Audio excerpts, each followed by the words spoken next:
Hello everyone, welcome to another episode of Capital City News, where we're talking Great Salt Lake. And unlike these waters, people's interests have not receded.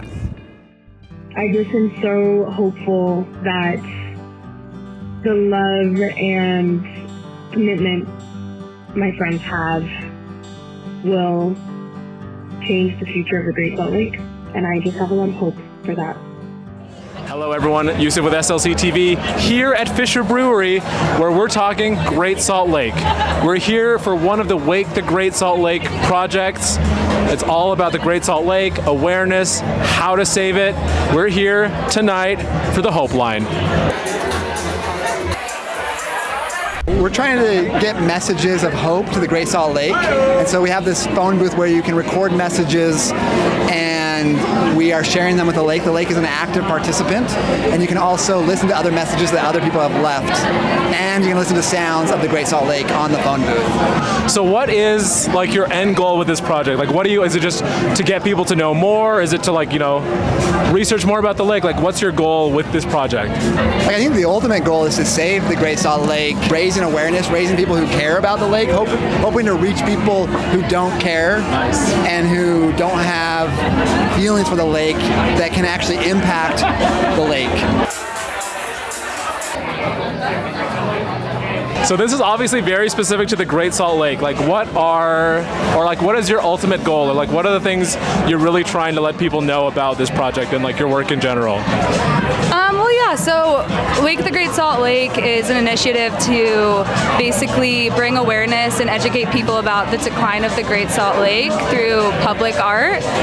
So basically, even though the art itself might not teach you about the issues going on, we encourage people to then go to our website and learn more about the lake. And some of them do.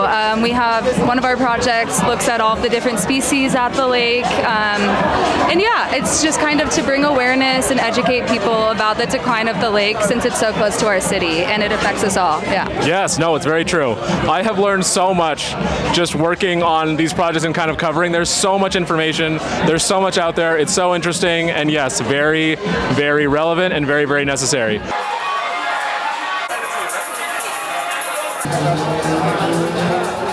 Shout out. Anything you want to say? Call the Hopeline at 979 GSL Hope and listen to the messages from people in your community. And let's bring some hope to Great Salt Lake and all find the common ground we need to save it.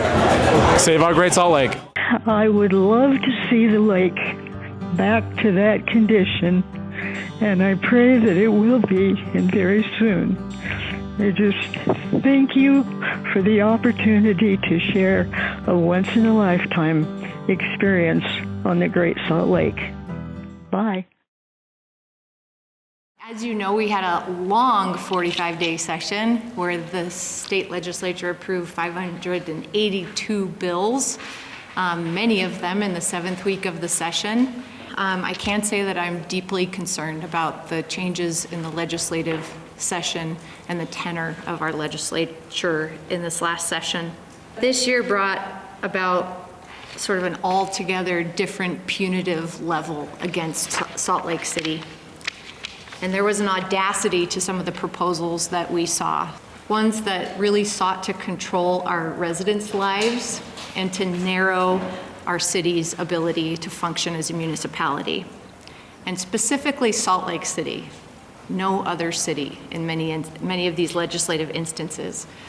I really have a hard time seeing how anybody who says they believe in smaller government and local control would ever actually support what happened in the legislature this year. But as I've always said, I will not back away from the table, and we did not back away from the table this session.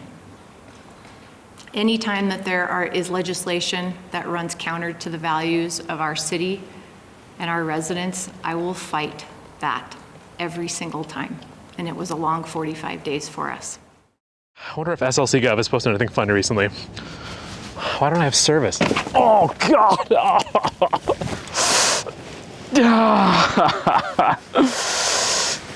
Illegal parking proving to be problematic?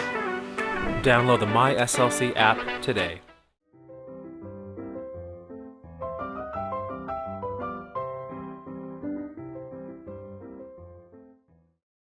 I was telling you, you can't always. All right, guys. Quick question. If there's an emergency, where do you keep all your important stuff? Under my bed, next to my childhood trophies. That's cute. Wildfires, earthquakes, any type of hazmat incident, it's important that you have all your valuables stored in a fireproof safe box or something that you can grab and go quickly. That's why I have Hannah's hazard handler. Hey, Scott, did you think about what I said? I don't know. Is it really that important? What? Prescriptions? Photographs? Any type of financial information? Anything that might be hard to replace during or after an incident? Okay, Hannah. If you're so prepared, tell me where your 2017 tax return is. Nice try, Scott. Third folder behind Wills and Trust. Look, it is not that hard. Just gotta keep all your important stuff together. Medical records, library cards, Blockbuster membership. Simple. Keep it in a waterproof bag. There you go. You guys, I thought I was organized. Looks like I have my car title mixed in with some takeout menus. Well, if all else fails, at least you've got pizza. Not super helpful in emergency, Scott. Okay, step 1, gather your valuables. Step 2, protect them. Step 3, know where they are. Or you could just store them in Hannah's apocalyptic arsenal. He's gonna be begging me for a copy of his own high school graduation photo one day.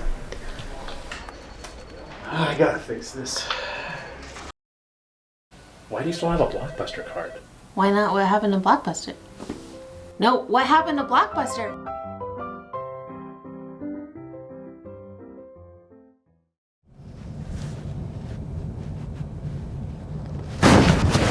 Oh, God! Potholes. Potholes giving you headaches? Download the My SLC app today.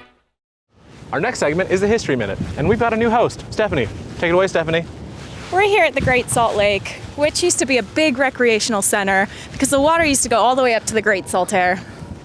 Designed by the legendary Salt Lake architect Richard Cletting and originally built in 1893, the Great Salt Air was a joint venture of the Church of Jesus Christ of Latter-day Saints and the Los Angeles and Salt Lake Railroad Company. It was meant to be the West's answer to Coney Island. Salt Lake City residents would take a dedicated rail line out to the resort, which was hailed at the time as the most popular family destination west of New York. It was a place where young, wholesome Salt Lakers could go to dance, swim, and congregate outside the confines of the city. Eventually, the church sold it in 1906, and it remained a popular destination until it burned down on April 22, 1925. A new resort was built by prominent Mormons in the wake of the destruction, but Saltaire too failed to gain the popularity of its predecessor, and even burned down again in 1931. The Great Depression and the advent of motion pictures decreased Saltaire's popularity. Adding to that, rationing, due to America's involvement in World War II, closed the resort until the war's end. But its popularity never bounced back. In 1958, Saltaire too closed its doors. The building stayed mostly vacant for the next 12 years until it was burned down by an arsonist. The Saltaire we know now was built in 1981, a mile west of the original site, and was inspired by the original architecture. More than 120 years after its original construction, the Great Saltaire still serves as a venue for some of today's best traveling music acts. Well, that's it for another episode of Capital City News. It's your best way to stay informed and engaged with Salt Lake City government. You can do that by following us on social media at SLCGov, tuning into Channel 17, or subscribing to us on YouTube. Reporting in from the Great Salt Lake, I'm Yusuf Mong. And I'm Stephanie Sewer. Stay salty, Salt Lakers.